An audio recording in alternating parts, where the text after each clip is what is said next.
Ian, thank you for joining us. How does BT approach M&A activity and what is an attractive acquisition targets in today's market? I think it depends on the aim of the activity, whether it be to acquire additional revenues, consolidate a combined cost base, close gaps in capabilities, or enter new markets.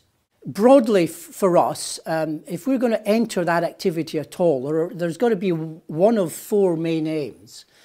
The first is to consolidate the cost base, to gain competitive advantage in the capabilities space. It's sharing risk and reward when it comes to significant investment in infrastructure. I firmly believe, that the days of being able to go it alone are over, even for the largest players. And then finally, I believe it's an opportunity to enter new high growth markets. And I'm talking about Middle East and Africa, Latin America, as well as the Asia Pac. In keeping with that, what developments do you believe BT can make in the enterprise and consumer space? I believe in wholesale. Everything we do is driven by the demand from the corporate side of communication businesses.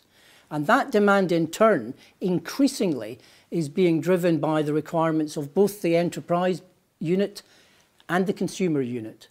And I see three main stakeholders in this scenario. And these lines, incidentally, are becoming increasingly blurred as we go forward. The consumer, people, and if you look at the trends that's driving this blurring of the lines, it's smart devices,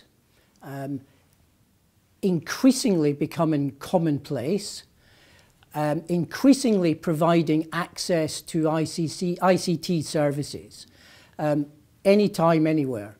Next, I think, is mobility of application, really the network in your pocket, and I love that expression. If I look at the business side, it's clearly about applications, it's about storage, and it's also linked to that, clearly, about sustainability. And then I think finally, from an IT perspective, it's about data, the data explosion, and how can we fund that supporting capability, but also do it in a very cost-effective fashion. And that, for me, links back to what we were talking about earlier, which is it's through collaboration, through sharing of networks, and so on. So what does BT see as the future for the traditional voice business? It's no secret we've been heavily into traditional voice. It's no more than a commodity now, and some people wouldn't say it's as important as that. The volumes are falling, the prices are falling, the margins are falling. Believe very passionately that the way forward is into IP. That will enable us to create far more flexibility. It will enable us to enrich our product offering, moving from voice into data, into managed services, all the way up from hosting to full outsourcing. So absolutely, we see that the movement into IP and into managed services, and that's where we are investing heavily. In terms of global opportunities for European carriers, where do you believe the opportunities now lie for them outside of their domestic markets? It's in Middle East and Africa, it's in Asia Pac, and it's in Latin America. Now, there's a number of things. I think from a BT perspective, and in truth some of the other European carriers, we've got a significant footprint beyond Europe.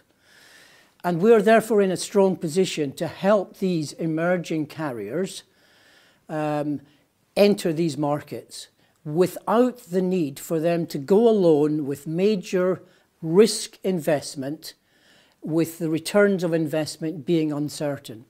To give some confidence though, if I look at BT ourselves, we've recently over the last few months announced 3 major investment programs in each of the areas that I've talked about. So Middle East and Africa, Asia Pac, and most recently Latin America. And these are significant investments to cover both our wholesale and our corporate businesses over there, but also investment in technology and an infrastructure and people expertise on the ground in country.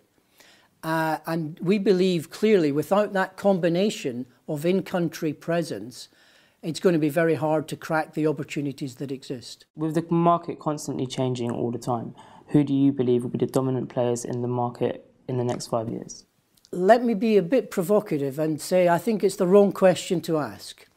There is so much movement in our marketplace, as you've said, that I think what matters is which companies will be able to offer our customers the best product portfolio at competitive prices. In other words, the people who will decide our fate are our customers.